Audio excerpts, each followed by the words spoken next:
On Christmas morning, my mom punished me by giving all my gifts to my step-siblings, donating the console my dad brought me, and saying I embarrassed her. I walked out, and now she's alone. After losing custody, her marriage, and even the stepkids. Hey, Reddit. My mom always acted like life was a competition she had to win. One Christmas, she went too far and everything blew up. Family, custody, all of it. Before we get into the chaos, let me start from the beginning. I'm Jennifer, 15. My parents split when I was 11. It wasn't messy like cops and screaming, but it wasn't friendly either. Dad, Mark, moved into a small apartment across town. Mom, Linda, kept the house. It's a split level with a patchy front lawn and a mailbox that leans a little because some delivery van backed into it a while ago. She works at the library. She met a guy named Steve on some dating app, and 2 years later, they got married. That's when he and his kids moved in. Steve's got a son, Ryan, who's 14 and into basketball big time, always wearing those team hoodies, dribbling a ball in the driveway when it's warm enough. Then there's his daughter, Kay, 12, who's on her phone nonstop, mostly TikTok. She props it against cups in the kitchen to film herself doing dances. At first, it felt like a sleepover that wouldn't end. Then it turned into just life. My room is the only space that still feels like mine. Bright blue walls, posters of NBA players taped up kind of crooked, old squeaky ceiling fan that rattles on the highest setting. The dresser scuffed from when I dropped a hand weight on it last summer. Carpets got stains from spilled Gatorade. And there's a dent in the closet door from when a mini hoop dunk went wrong. Mom keeps saying she wants to neutralize the color scheme so the house feels cohesive. I keep telling her no. That's the hill I'm willing to die on. Day to day, it's crowded but not crazy. Ryan's got practice after school most days, so there's the sound of him rushing in and out, shoes squeaking on the tile, basketball bouncing in the garage even when it's freezing outside. Kay camps in the kitchen like she owns it. Tripod in one corner, ring light in another. Her phone blasting songs I hear 100 times because she refilms dances until they're perfect. Steve works construction. He comes home beat, leaves his boots by the door and socks everywhere else. Like seriously, everywhere. Couch, hallway, under the dining table once. I try not to comment. Not my problem. Me. I do my homework at this tiny desk wedged between my bed and the window. It's old and one leg shorter than the others, so it wobbles when I write too hard. Evenings, I play games online with friends from school. Headset on, door shut. Keeps me out of the kitchen chaos. Mom's big thing lately is family unity. Matching pajamas every Christmas. Game nights with dollar store prizes. Group photos where everyone has to stand in height order. It's not like she asks, she tells. Smiles for the camera, but glares if you're not cooperating. It doesn't feel like she cares if we're actually having fun. She wants the picture for Facebook, the proof that we're one big, happy family. I usually just go along with it. No energy to fight over stuff that doesn't matter. But it's awkward, like wearing pajamas you didn't pick out while holding a mug of cocoa you don't even want because mom needs the shot for her scrapbook. Dad's different. He sees me on weekends, picks me up in his dented Honda, takes me to open gyms, diner breakfasts, sometimes the batting cages, even though neither of us plays baseball. He talks like a regular person, not like he's delivering lines from a movie about parenting. He doesn't care if I wear pajamas or not. He just asks if school's fine, if I need new shoes, if I'm hungry, basic stuff, but it feels normal. I'm not some perfect kid. My grades are decent. Not honor roll, but not failing. I do my chores. Trash on Tuesdays, mow the lawn when it's warm, shovel snow when it's not. Mostly I stay in my room, do school, see dad, hang with friends when I can. The thing with Ryan and Kay is we're civil, but not close. Ryan's fine. He talks about basketball nonstop, but he's not annoying about it. He'll nod at me when he walks past my room, sometimes asks if I saw a game on TV. Kay barely talks at all unless she's asking someone to move so she can film. If you're in the kitchen, she sighs like you're trespassing on a movie set. Steve tries to be friendly in a dad joke kind of way. Calls me kiddo, even though I'm shorter than him by a mile. He doesn't push too hard, which I appreciate, but he also doesn't step in when mom goes off about the family stuff. He just lets it happen. That was life before Christmas. Before the dinner, the comment, the gifts. Before all of it blew up. The Christmas Eve started early in our house. By noon, Mom was in full event planner mode. Cinnamon-scented candles burning in every room. Holiday playlists looping the same 5 songs. Table set with those red and green paper plates she gets every year because she says washing dishes ruins the holiday vibe. She baked a ham, made green bean casserole with those crunchy onions on top, mashed potatoes so thick the spoon stood straight in the bowl, and some store-bought dinner rolls she brushed with butter, like that made them homemade. Steve carried folding chairs up from the basement while Ryan dragged in the extra table from the garage. Kay stayed glued to her phone until Mom snapped at her to at least put out napkins. I was on chair duty too, lining them up so people wouldn't trip over each other when the living room got packed. It wasn't like I had a choice, but I didn't complain. By 5, family started showing up. My grandparents from Mom's side first, bundled up in matching puffy coats, then Steve's parents carrying a grocery store pie in one of those flimsy plastic containers. My Aunt Megan came with her 2 kids, both younger than Kay. One already sticky from a candy cane before he even took his boots off. Coats piled on the guest bed like always. Shoes lined by the door. Cold air blowing in every time someone new arrived. The house got loud fast. Holiday movies playing on the TV no one watched. People talking over each other. Kids running up and down the short flight of stairs between the living room and kitchen. I stuck to the edges, making myself useful. Took the trash out when the potato peels started spilling over, refilled the soda bottles on the counter, loaded serving bowls and pans into the dishwasher before Mom noticed the sink filling up. Dinner itself went fine. People passed dishes around. Someone spilled gravy. Ryan's basketball coach came up in conversation like 5 times because Steve brings him up any chance he gets. Kay scrolled her phone under the table until Mom shot her a look. I kept my head down, ate my food, laughed when people told jokes. Nothing dramatic. Mom stood up at the end of the table, holding her glass halfway, like she was about to toast at a wedding. "Okay," she said, smiling around the room. "Before we wrap up dinner, I just want to say how proud I am of this family.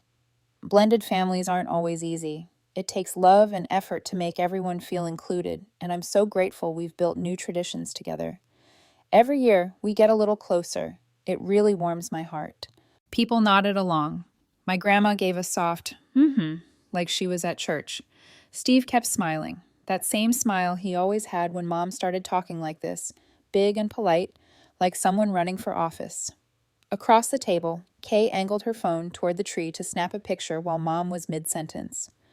Ryan sat there picking at the last bit of ham on his plate. I leaned back in my chair, watching her talk. Same speech as last year, same matching pajamas waiting in a bag by the couch, same forced smiles for pictures she'd stick on the fridge like proof everything was perfect. When she ended with, "I just love seeing us come together as one family," I said, voice low, not even looking up. Nothing says family like being told to act like one for the camera. Forks paused for half a second. My Aunt Megan smirked into her drink. Somebody at the far end chuckled under their breath. Even my grandma cracked a smile before covering it with her napkin. I just picked up the last piece of roll on my plate and ate it like normal. Mom's laugh, tight, a little too high-pitched. "Oh, you," she said, waving her hand like it was no big deal, but her face changed for a second. Quick, but I saw it. Then she clapped her hands. "Okay, pajamas time," she said, all bright again, and handed out the bags like nothing happened. I helped clear plates after that, stacking them so the gravy wouldn't drip on the carpet. Ryan dried while I washed the serving dishes and glasses, loading them into the dishwasher. Steve leaned against the counter, pretending to check his phone, clearly waiting for the work to be done so he wouldn't get roped in. Kay filmed a short clip of the tree and the food, flipping her camera fast when she saw me looking. People left in waves after dessert. Leftovers got packed into old butter containers. Kids whined about being tired. Adults dug coats out from the mountain on the bed. Typical holiday exit scene. The whole time, Mom smiled and hugged everyone, thanked them for coming, told them to drive safe. As soon as the door shut behind the last person, she went quiet. Not angry out loud, quiet. Just that stiff way she wipes the counter like it personally offended her. Ryan disappeared to his room. Kay put her earbuds in. Steve scrolled on his phone by the tree until Mom started snapping off lights one by one. I went upstairs, closed my door, and figured that was the end of it. I didn't know Christmas morning was about to get way worse. I woke up to Mom's voice in the hallway. No Merry Christmas. No breakfast smells from the kitchen, just, "Jennifer, get up. Living room now." It was barely 7 a.m. I threw on a hoodie, headed downstairs. Tree lit, music from the Bluetooth speaker playing soft carols, presents stacked under the branches. Some had my name on them in Mom's curly handwriting.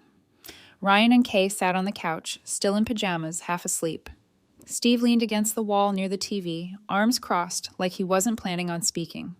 He didn't say a word the whole time, probably because it wasn't even his kid and he didn't want to fight Mom in front of everyone. "Stand over there," Mom said, pointing to the corner by the tree. I stood there. She crossed her arms. "You embarrassed me in front of everyone last night. You think that's funny? This morning you're not opening anything. You're giving your presents to your stepbrother and stepsister." At first, I thought she was bluffing. Then she pointed at the first box with my name on it. I bent down, picked it up, handed it to Ryan. He hesitated, looking at me like he wasn't sure if this was serious, then took it slowly. Next one went to Kay, then another to Ryan. One by one, all of them. Hoodie I asked for. Basketball game I'd been hinting at for weeks. Stuff from relatives I hadn't even seen yet. All handed off like I was working a distribution line. Ryan looked more and more uncomfortable every time I gave him one. Kay shifted on the couch like she wanted to leave. Mom stood there with her arms crossed, watching like she was checking something off a list. Through the big front window, Mrs. Connolly from across the street walked by with her dog. She slowed down when she saw us through the glass, me handing gifts to Ryan and Kay while Mom stood there. We made eye contact. She didn't smile, just kept walking. I knew before lunch half the neighborhood would hear about it.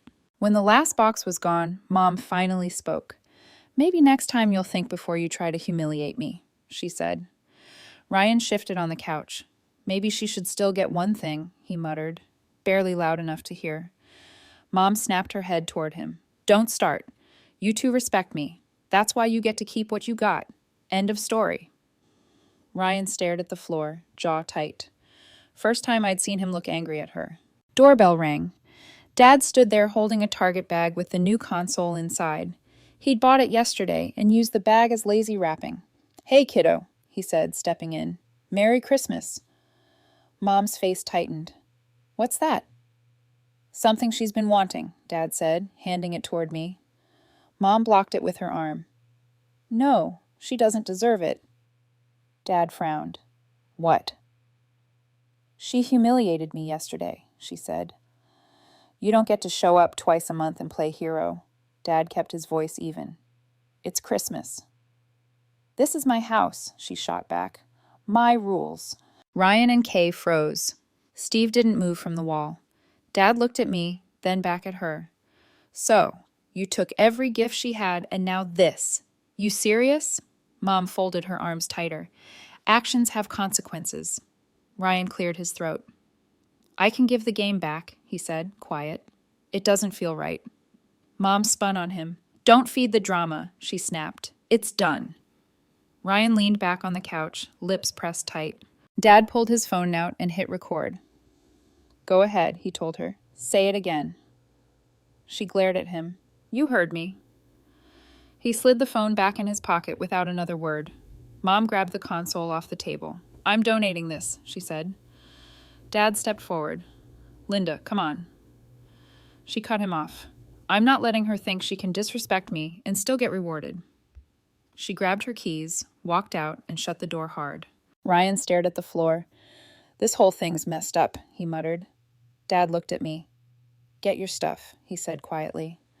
I went upstairs, grabbed clothes, school Chromebook, charger, sneakers, stuffed them in my backpack. It wasn't careful packing, just fast. By the time I came back down, Mom still wasn't home. Kay sat with her knees pulled up, phone in her hands, not recording this time. Ryan didn't look at me, just kept his eyes on the floor like he was thinking hard about something. "Ready?" Dad asked. "Yeah," I said. We left before Mom came back. At Dad's place, he cleared space in the spare room for my stuff. Room was small, walls bare, blinds crooked, but it was quiet. "You hungry?" he asked.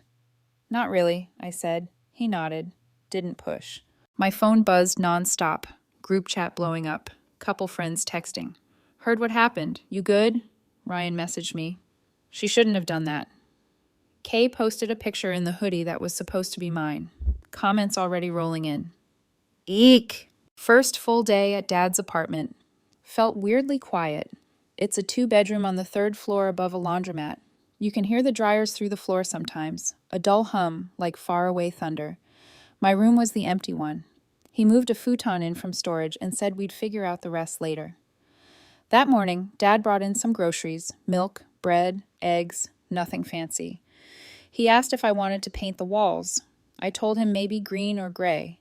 He said we'd hit the hardware store next week. Around noon, my phone started buzzing nonstop. Group chat messages popping up, some from friends at school, a few from people I barely talked to. One text read, "Bruh, you on TikTok?" It was Kay's account. She'd posted a short video of the Christmas tree, and the audio caught the gift handoff.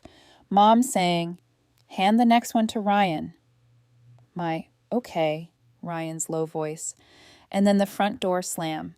No faces, but you could hear everything. The caption just said Christmas vibes with a snowflake emoji, but the comments came fast. Wait, is this Jennifer's family? That sounded like his mom. Lo mio, I know that voice. Somebody asked straight up, "This at your house?" Kay didn't reply. Didn't deny it either. Just kept posting her usual videos. That was enough for people to assume it was us. By evening, somebody screen recorded it and threw it on Snapchat. Now the whole school saw it. Ryan texted me. Didn't know she was recording. My bad. I told him it wasn't his fault. Later that night, my Aunt Megan called Dad. She said Grandma was furious after hearing about the presents. Dad didn't bring the console up again. Apparently, Mrs. Connolly, the neighbor who saw through the window, told half the block before lunch. By dinner, it reached my mom's side of the family too. Grandma called me herself later. Said she didn't understand what my mom was thinking. She told Dad straight up she'd back him if things went legal. Back at Dad's, things stayed calm. He didn't talk about Mom unless I brought it up. Mostly he asked about homework, if I was hungry, stuff like that. One night he brought home a cheap bed frame from Craigslist and said we'd pick up a mattress on Saturday. Console can wait, he told me. You need a place to sleep first. I didn't argue. It made sense. That weekend, Grandma came over. She brought a lamp for my room and a bag of groceries Dad didn't ask for. While Dad was unloading the car, she told me straight, "If this goes to court, I'm telling them exactly what she did." I nodded. Didn't really know what to say. On Sunday, Ryan called me from the garage at Mom's house. Could hear the basketball bouncing in the background. "She's mad at me now, too," he said, "because I told her I felt weird keeping your stuff." "What did she say?" I asked. "She said I was feeding drama," he muttered. "Whatever. I didn't even keep the game. It's still in the box." That surprised me. "Where?" "My closet," he said. "Didn't even open it." We didn't talk long because Mom came outside and he hung up quick. Monday morning, Dad got a call from Mom. He put it on speaker so I could hear. She said, "You think you look good letting her run off like that? Everyone's acting like I abused her." Dad stayed calm. "Linda, you took every gift she had and donated the console in front of her." "You don't know what parenting looks like," she snapped. "Maybe," Dad said, "but I know what a judge is going to say when they hear the recording." She went quiet, then hung up. That afternoon, Dad showed me the video from his phone. It covered the console argument. Him trying to give me the console, Mom blocking it, telling him I didn't deserve it, and then her storming out. The present handoff part was only on Kay's TikTok. He said, "I'm keeping this for court." I just nodded. By midweek, Dad called a lawyer. "Not doing this back and forth anymore," he told me. "We're filing for custody." I didn't argue. Now, by Monday, the TikTok wasn't just on Snapchat anymore. Someone posted it on Instagram with the caption, "Christmas canceled," and tagged Kay. That's when things at school got bad. At lunch, 2 guys from the basketball team sat near me and said loud enough for everyone to hear, "So you really had to give all your stuff to Ryan?" I didn't answer. Another kid laughed. "Man, I heard she took the console too. That for real?" I threw my trash away and left without saying anything. Ryan texted me that night. "People won't shut up about it. Coach even asked if it was true." He wrote another message. Some kid called me the thief of Christmas during warm-ups. Whole team laughed. I asked what he said back. Nothing, he wrote. But this is messed up. I didn't want the stuff in the first place. He added, Steve apparently told Mom maybe the kids wouldn't be dealing with this if she'd just let it go on Christmas. She accused him of taking their side. Now, Kay started turning her comments off on TikTok. She didn't say why, but I saw screenshots in the group chat. People were asking if she kept the hoodie and whether she felt bad. One comment said, You posted the whole thing, then kept the gifts. She never replied. On Wednesday, Mom showed up at school. Not for me, for the principal. I heard about it from a teacher later. She stormed into the office demanding they handle the harassment because lies were spreading. By the time I got home from Dad's, 3 different people had texted saying they heard her yelling about fake stories and ungrateful kids. The principal told her they couldn't control off-campus posts, but they did tighten things at school. Hall monitors started shooing kids away when the video came up in the halls. My counselor checked in with me and Ryan, and the office emailed teachers a reminder about the harassment policy. Online stuff stayed messy. On campus, it calmed down a notch. Ryan called me that night from the garage again. She's mad at me too, he said, basketball thumping in the background, because I told her people at school won't stop asking me about it. What did she say? I asked. She said I should ignore it and stop feeding drama, he muttered. Like it's my fault. He told me later that Steve said the whole TikTok thing was embarrassing enough without her making scenes at school. She told him to mind his own business. Next day, one of my teachers pulled me aside before class. You doing okay? He asked. I said, yeah. He nodded. Just making sure. My niece goes here. She said she saw some video about your family. Great. Now even teachers knew. Friday night, Dad brought home a sturdier bed frame and a mattress, replacing the futon and the rickety Craigslist frame. I didn't argue. Saturday morning, Grandma came by again. She handed Dad a folder and said, I printed everything before it got deleted. Inside were screenshots from TikTok, Instagram, and a group chat where Kay's friends were talking about the Christmas thing. We kept the chain of evidence simple. A screen record of Kay's TikTok for the present handoff, Dad's phone video for the console fight, and Grandma's printed screenshots of posts and comments. Copies lived on Dad's phone, my email, and Grandma's folder. So even if something got deleted online, we still had it. Judge should see this, Grandma said. Dad nodded. Sunday evening, Dad told me he scheduled a meeting with a lawyer for the custody case. Video plus this online stuff, he said, tapping the folder. Makes it pretty clear what happened. Meanwhile, things at Mom's house kept getting worse. Ryan said people at practice started calling him Grinch Jr. One kid joked loud enough for Coach to hear, better not open your birthday presents, in front of Ryan. Coach told them to knock it off, but the name stuck. Kay started spending weekends at my Aunt Megan's place. Ryan said Mom acted like it didn't bother her, but she kept asking Kay why she didn't want to stay home. Kay just said she liked it better there. Ryan told me she doesn't want to deal with the comments at school or the drama at home. Can't blame her. Monday afternoon, Dad got an email from Mom. She wrote that I should come home because things have calmed down. Dad replied with one sentence. We'll let the judge decide. That night, Ryan sent me a picture. It was the video game I was supposed to get, still sealed in the box, sitting on his desk. Didn't even open it, he wrote. Feels wrong. Next day at practice, one of the kids asked Ryan if he gave it back yet. He told them no, because Mom wouldn't let him. Kid said, Man, your mom's wild. Ryan didn't argue. Wednesday evening, Dad showed the lawyer 2 files, a screen recording of Kay's TikTok, the present handoff, and his phone video, the console argument. Clear as day. Mom telling me to hand everything over, Ryan saying it didn't feel right, her yelling at him to stop feeding drama, then her fighting with Dad about the console before storming out. The lawyer said, This helps. Shows it wasn't just frustration, it was planned. Dad nodded. Exactly. By the end of the week, Dad filed the custody paperwork. Ryan texted me later. She's furious about court, slamming doors all night. I didn't answer right away. I was looking at the folder Grandma gave Dad. Printouts of comments, screenshots, everything lined up like evidence. It didn't feel like just family drama anymore. But the first custody hearing date came faster than anyone expected. Dad's lawyer sent over a list of what we needed. Video evidence, screenshots, witness statements. Grandma was already on it, printing things like she was preparing for trial herself. Ryan texted me the night before. She's making speeches about how Dad's going to lose embarrassingly. I asked what that meant. He wrote, she keeps saying judges hate deadbeat dads, and she's going to tell them everything about him owing money years ago. Next morning, the courthouse waiting area felt tense. Mom sat across the room with Steve next to her, arms crossed. He looked like he wanted to be anywhere else. Ryan and Kay were on the bench beside them, both staring at the floor. Mom spotted me with Dad and Grandma and said loud enough for everyone, unbelievable.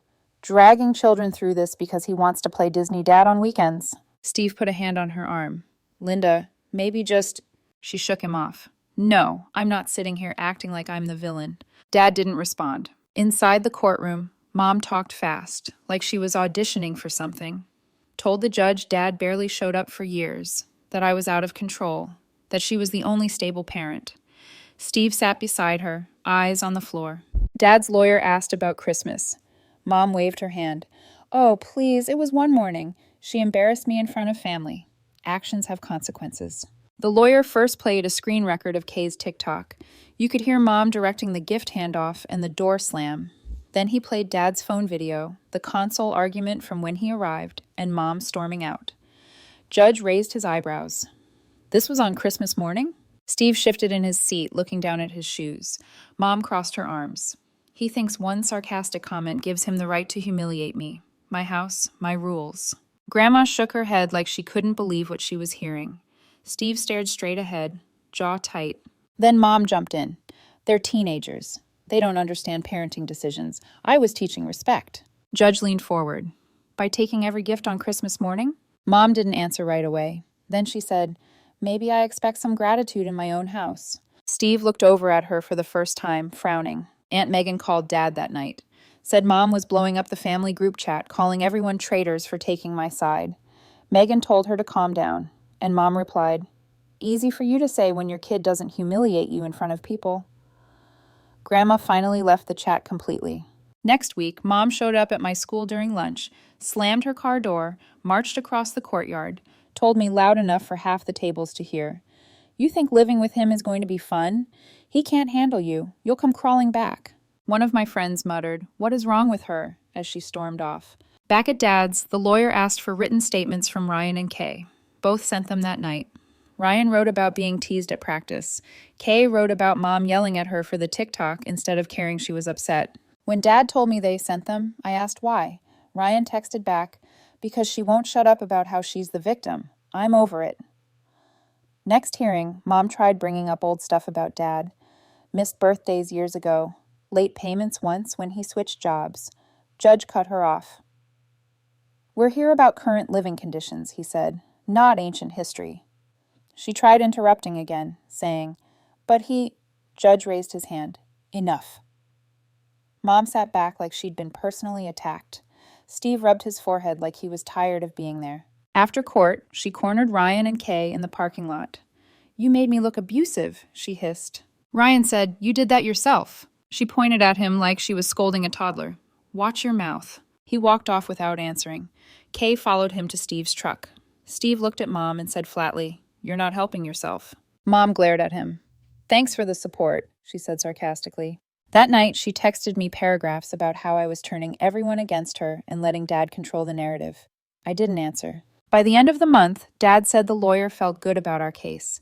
Too many witnesses, too much proof, and Mom couldn't stop making herself look worse every time she opened her mouth. I didn't celebrate yet, but Ryan texted me, if you get out, good for you. I wish we could too. The last custody hearing happened 2 weeks later. Mom showed up in another loud outfit. Bright green this time, like she was trying to prove a point. Steve trailed behind her carrying paperwork. Ryan and Kay walked in quietly, sat on the bench near Dad and me instead of next to her. That told the judge a lot before anyone said a word. Inside, Dad's lawyer replayed both clips, the TikTok audio of the present handoff and Dad's video of the console fight. Judge asked if there was any disagreement about its accuracy. Mom started to talk, but Steve cut in softly. It's real, Your Honor. She whipped her head toward him. Whose side are you on? She hissed. The judge cut in, flat and calm. That's enough. Then came the written statements. Ryan said he felt guilty keeping my gifts, that Mom refused to let him return them, that kids at school teased him so much he stopped going to lunch with the team. Kay wrote about the TikTok, how she turned off comments because people were making fun of her family, how Mom yelled at her instead of asking if she was okay. Mom sat there, arms crossed, like the whole thing was beneath her. Grandma testified last. She said Christmas was supposed to be about family, not control, and she didn't recognize the way Mom acted anymore. Mom interrupted halfway through. Oh, please, you've always liked Mark better anyway. Judge told her if she spoke out again, she'd be removed. In the hallway during a break, Mom cornered Steve. You're useless, she snapped, just sitting there while everyone attacks me. Steve kept his voice low. Linda, you're attacking yourself. You don't stop. She stared at him like he betrayed her. When the judge came back with the decision, Mom sat up straighter, like she expected to win. Temporary full custody to the father, the judge said. Visitation schedule to be determined later. I'm concerned about the emotional environment at the mother's home. Mom shot out of her seat. You're punishing me for parenting. This is ridiculous. Judge ignored her and moved on to the next case. Outside, Mom lit into Ryan and Kay. You threw me under the bus in there. Ryan said, no, we told the truth. Kay stayed behind him, arms crossed. Steve finally spoke up. Linda, stop yelling at them in parking lots. You look unhinged. She glared at him. Oh, so you're done pretending to support me? He didn't answer, just walked Ryan and Kay to the truck. After that day, things at Mom's house cracked fast. Ryan started staying at Aunt Megan's some weekends. Mom called them ungrateful, loud enough for neighbors to hear. Steve stopped coming home for dinner, started working later, sleeping in the guest room. One night, Ryan texted me. She told Steve he can leave if he doesn't like it. Next day, his basketball bag and Kay's suitcase were in Steve's truck. I saw them the following weekend when Dad took me to Ryan's game. Steve sat with Aunt Megan in the bleachers. Kay waved at me, but didn't go near Mom, who stood off to the side, scowling at everyone. After the game, Ryan walked right past her to Steve's truck. Kay followed. Mom yelled after them, Fine, go live with him. See if I care. Nobody looked back. Dad got permanent custody about 6 weeks later. Mom didn't really contest after the temporary order. The judge cited the Christmas incident, school fallout, both recordings, and the kids' statements. Steve moved out officially 2 weeks after the ruling.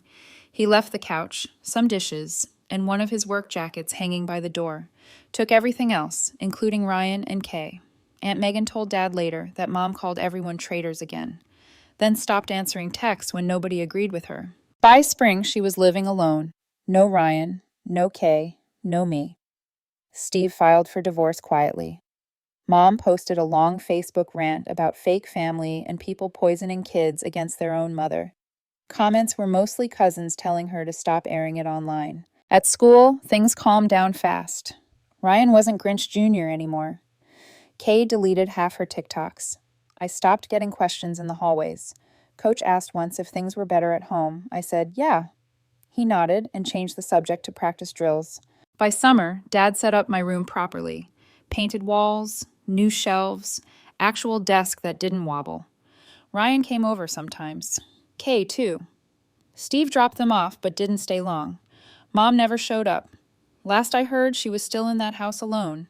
Neighbors said she stopped coming to block parties. Grandma didn't invite her to Easter. Aunt Megan told her flat out, you did this to yourself. Mom hung up on her. At the first basketball game of the next season, Dad sat with Steve, Ryan, and Kay in the stands. I saw Mom standing near the bleachers alone. When the game ended, I walked past her to Dad's car without stopping. She didn't say anything. That was the last time I saw her. YouTube just dropped this new hype feature. If you're hooked on this story, smash that hype button. It tells YouTube, this video deserves to blow up.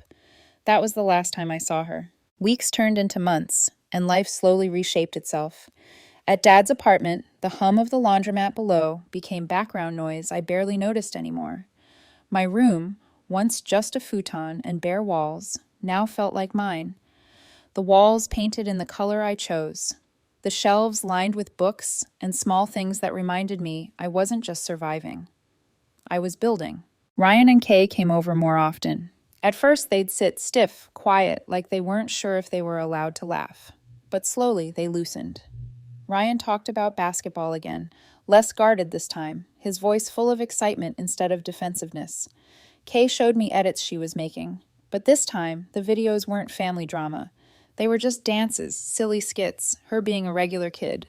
Steve stayed cordial with Dad, the two of them finding a rhythm for drop-offs and pickups. It wasn't friendship, but it wasn't cold either. They knew the kids came first, and that mattered more than anything else. Grandma still checked in every week, sometimes with groceries, sometimes just a call to ask how school was going. She didn't say much about Mom anymore, except once. She made her choices, Jennifer. You just make better ones. School finally quieted down, too. The video that once haunted me became old news. New gossip replaced it. New scandals swept through the halls. The nickname Kids gave Ryan faded, replaced by cheers when he landed shots in big games. Kay found her own circle of friends who didn't care about Christmas morning drama. And me, I started breathing easier in hallways that used to feel like they were closing in. Mom never reached out. Not for birthdays, not for holidays, not even when the seasons changed. And the house must have felt emptier than ever. Word through the grapevine was that she still lived there, curtains drawn, lights off, more often than not. Neighbors said she barely waved anymore. Family stopped asking about her after Easter, when she snapped at Grandma one last time. And me?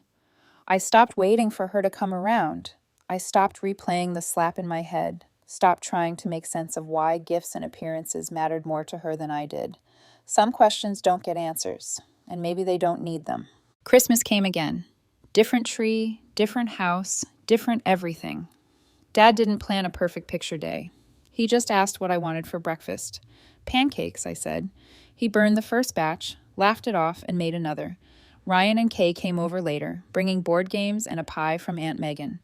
We sat in mismatched pajamas, no forced smiles, no speeches about unity. Just us, being together. It wasn't flawless, it wasn't polished, but it was real. And for the first time, Christmas actually felt like Christmas.